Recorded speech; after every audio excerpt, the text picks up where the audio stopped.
Dumpy Don's greatest nightmare is losing favor with the public. He'll do anything to be liked. So you know his ego is bruised when Charlemagne the God, one of the top radio hosts right now from The Breakfast Club, goes on his daughter-in-law's show, Lara Trump, who's hosted on Fox News, his own personal national echo chamber. And when you hear what he had to say about Trump and a certain financier from New York, you can bet that got on his orange skin, and he went on one of his legendary middle-of-the-night rants. If you guys like this kind of coverage that Trump hates, well then subscribe to Really American and let us know what you think down below. I think that traditional conservatives are going to take the Republican Party back. I think there's a political coup going on right now in the Republican Party that people aren't paying attention to. Oh, interesting. Yeah, I think that this Epstein thing is going to be a way for traditional conservatives to take their party back. I really do. I think that they know this is the issue that has gotten the base riled up. The MAGA base isn't letting this issue go, and for the first time, they know they can, probably take their party back and not piss off the MAGA base. I think they're going to do that. The Trumps must have been gathered around in the White House watching this last night before Trump tried to kiss Melania goodnight and they went to their separate bedrooms. He fired off this rant at almost 1 a.m. The very wonderful and talented Lara Trump, whose show is a big rating success, put racist sleazebag Charlemagne the God. Why is he allowed to use the word God when describing himself? Can anyone imagine the uproar there would be if I used that nickname? Yeah, like Trump has never called himself like a golden idol or pretended to be the Pope. He's a low IQ individual, has no idea what words are coming out of his mouth, and knows nothing about me or what I have done. And then he goes on to list a bunch of lies that he definitely did not do. Now, of course, he doesn't actually mention Epstein in this rant, but that's probably because he wants to distance himself as far as possible from the whole scandal. Because just like you guys probably would have been able to guess, the more people that are digging into the whole Epstein connection, the more Donald Trump seems to be popping out of the story. There was reporting from Bloomberg this week that said internal directives at the FBI instructed about 1,000 FBI agents to flag any mention of Trump during a March review of roughly 100,000 pages of records. People familiar with the process told Bloomberg. It took 1,000 FBI agents to completely remove Donald Trump's name from the nearly 100,000 documents in the Epstein files. I mean, how often was his name popping up? His name was probably in there more than Epstein's was. But what they haven't been able to scrub away is still incredibly damning. According to new reporting, this time coming from the Daily Mail, Donald Trump allegedly handed Prince Andrew a list of masseuses after the two men engaged in a sick conversation about pussy.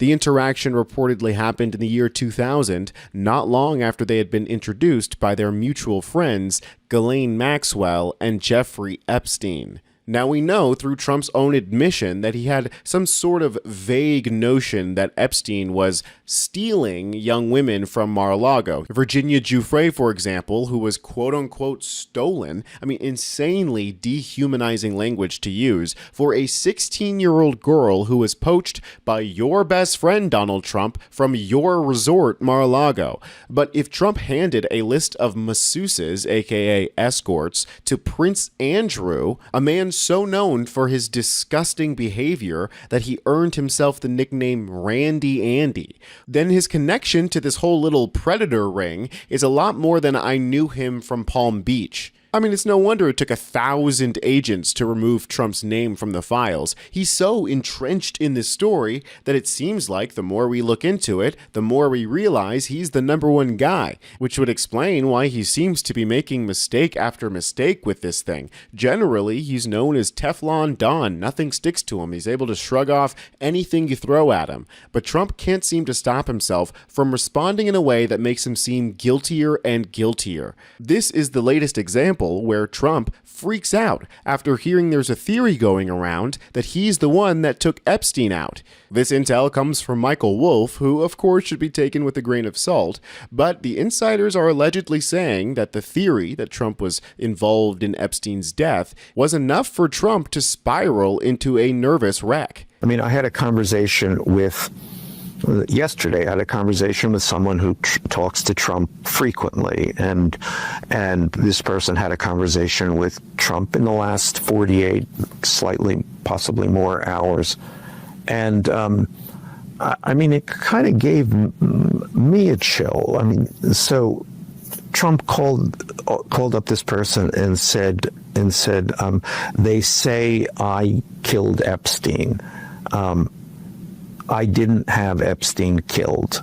And then this person said, well, do you think he was killed?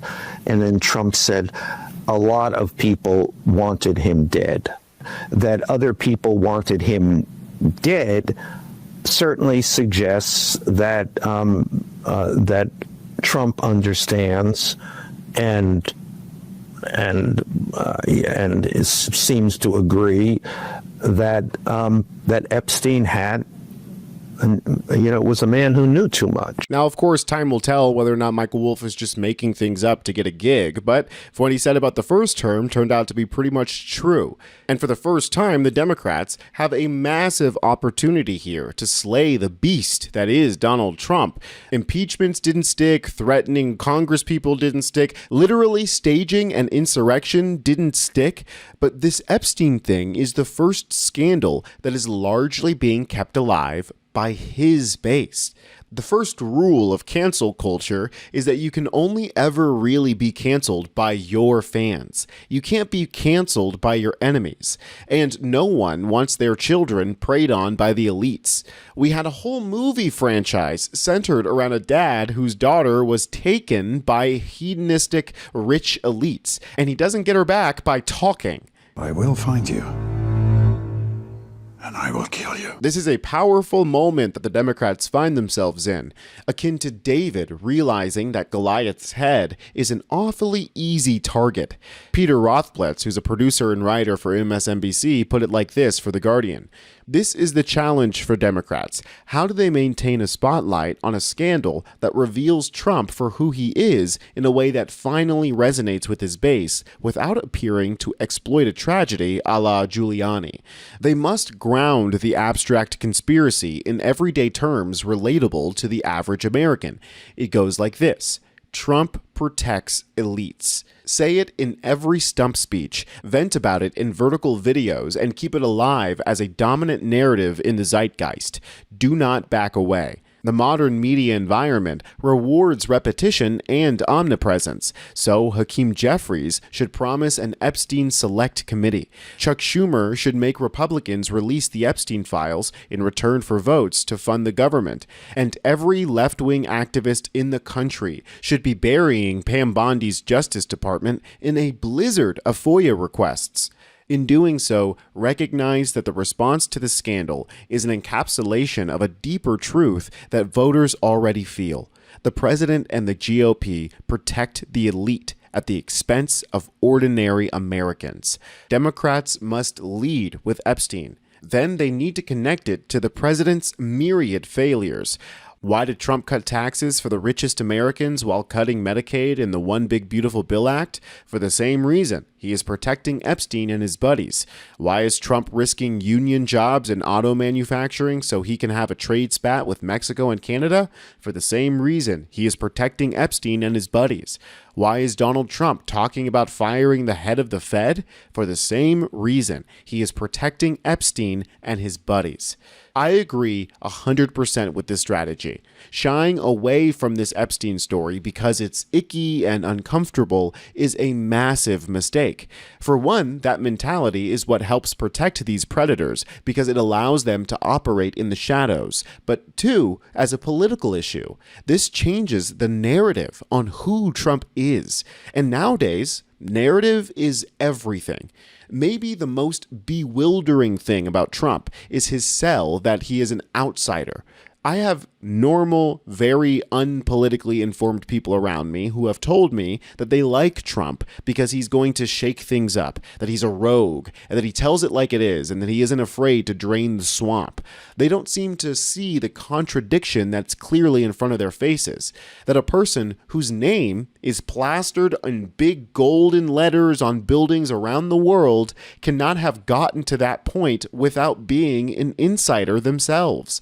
A person who brags about being a billionaire and being buddies with dictators around the world is not ever going to be against the rich and powerful. He is the rich and powerful.